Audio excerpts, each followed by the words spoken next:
If you scroll through the list of the most influential bands of all time, you can see that nearly all of these groups have enjoyed massive success now that time has sifted the cream to the top. Except for one.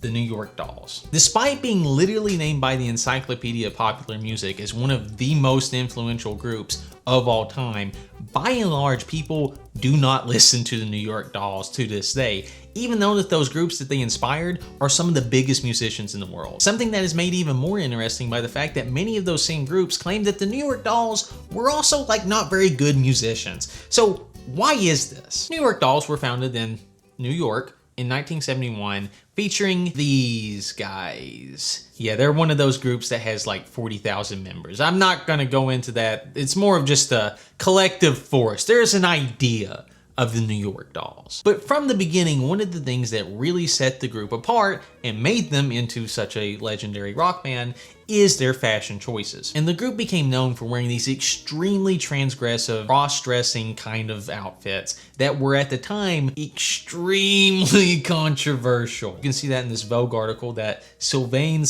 do, I think that's how the name is pronounced, saying, "We're all in zebra and leopard and everything mixed together like peasants, but with glitter and platform and makeup." I think that the greatest single execution of this look is definitely the cover of their self-titled debut album, New York Dolls, where they are just a hot mess because they're in drag, but also they've got Lucky Strike cigarettes and Schlitz beer on the floor. It's this is despicable. These guys are on demon time. And whenever you contrast that with these other glam groups that were around at the time, like Slade, Slade wore some stupid stuff. Slade wore some stuff that was actual knuckle dragger caveman level. But you could tell that it was a very well put together costume, you could say. The New York Dolls were many things. Glamorous was not one of them, which is why I think you can see that they were able to inspire so many hard rock bands, punk groups and heavy metal bands, because they were not very pretty. They were genuinely kind of ugly, which is, if you're going for that thing, kind of very inspirational. Fashion is probably the main thing that most people would say is the single most identifiable trait that got transferred on to these other groups. I find it very interesting that Kiss said that they tried to be the New York Dolls with the androgynous look, but that they were even too ugly for that. We tried to do the androgynous thing, but we weren't convincing at it. I'm 6'2", and at the time I weighed 200 pounds, and it's not convincing when a big guy starts to prance around. The Dolls looked the part. We looked more like linebackers in drag. Which is why they, eventually pushed towards the clown makeup. And we did have the true Back to the Future moment in that, this may be a little bit too much for you, but your kids are going to love it. Because whenever you look at the New York Dolls, you just tease that hair up a little bit more, you've just got poison. They very much just created the 80s hair metal look in the 70s. But if that's the case, and they are just obviously such an influential group, why are they not on classic rock radio?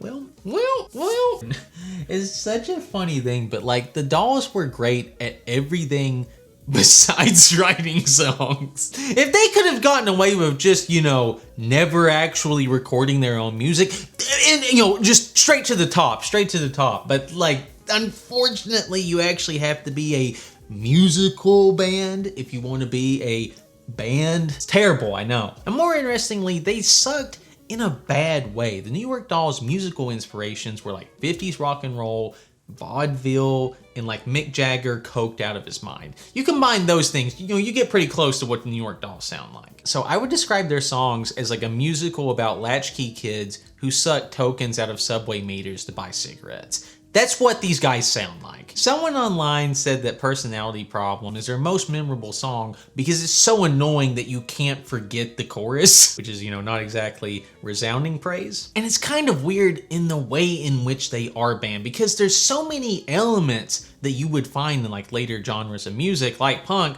where it's what is going wrong here? I think it's they're doing too much. If they were just doing the 50s rock and roll, which punk draws a lot of, because it's just 3 chords, it would be better. I think that punk was able to take what the New York Dolls did and just, shave off the corniness, and it made sense then. Because of this weird situation where they look great and have all of these elements of a successful band just without the music, it was also strangely in some ways an inspiration, because it's like, well, if they can do this, you know, we can do this. They looked like stars. But when it came to them musically, Gene and I looked at each other and said, we'll kill them. At any time you've got Kiss saying that they are better songwriters than you, and it's actually true, hey, you know, maybe we do need to write some new songs, am I right, fellas? Usually it's the opposite, you know, bands just don't have that X factor, which is able to bring their songs over the top and to the masses. These guys had like everything else, but just could not write a memorable song or chorus to save their life. The Sex Pistols were kind of able to like push together some, you know, slop into a functioning song, and then they'd had #1 album from it. If I had to say the main thing that the Sex Pistols took from the New York Dolls is one of their most positive traits, which is their energy whenever they were performing.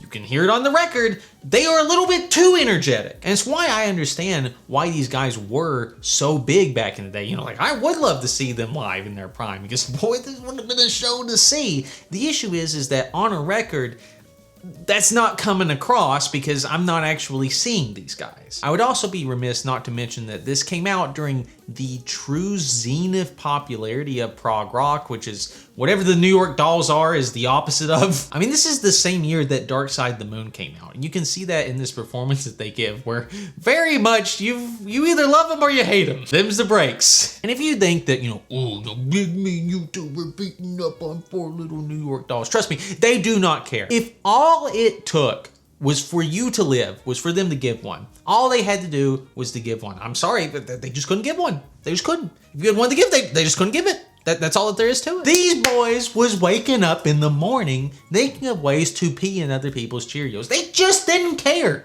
They just didn't care. Preferably also while doing hard drugs. And in this way, the truly intangible X factor that they gave to these other groups was their attitude and lifestyle. They really just mapped it out for these other bands to follow. I mean, they were such a mess that they had a guy who died before they even got signed. I mean, that's how bad that they were. They were already killing people before they were even in the spotlight. And that just continued as they got more and more famous. I don't know if you know who Malcolm McLaren is, but he became famous by being the manager for the Sex Pistols. However, what many people do not know is that he was also a manager for a short period of time of the New York Dolls. And you can just see this truly soulless reptilian logic that he has whenever he was describing them at this point in time. He said that drugs and alcohol had seeped into their lifestyle and they were already past their shelf life. So to get media attention, I decided to make them look not like girls, but worse, like communist dolls. Red patent leather communist dolls. I had a fondness for all that Chinese stuff. So you would just get them in this red patent leather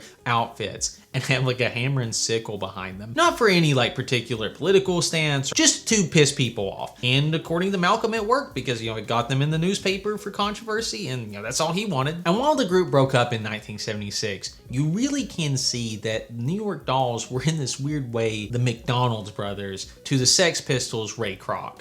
Okay, maybe Malcolm McLaren was Ray Kroc, but, you know, the point still stands in that he could see through this Svengali gaze that, like, these are the elements that work. Okay, we're going to take these, push them even farther, and then replace the elements that don't work. And now we're going to have a group that is going to go straight up to the top. And it definitely was not just the Sex Pistols who took what worked and left the rest from this group. It is ludicrous just how many bands and groups took from this band. Marky Ramone and Peter Criss tried out for the New York Dolls on drums. Blackie Lawless, who founded Wasp, was in the band for a while. Johnny Thunders and Jerry Nolan founded the Heartbreakers, which in turn got everyone in the punk scene addicted to heroin. And in this way, the New York Dolls are kind of like the Ulysses of music, in that they are a group that is much often more studied than read, or in this case, listened to. And it has to be such a unique position to be in, where so many of the biggest musicians claim that the reason why they are where they are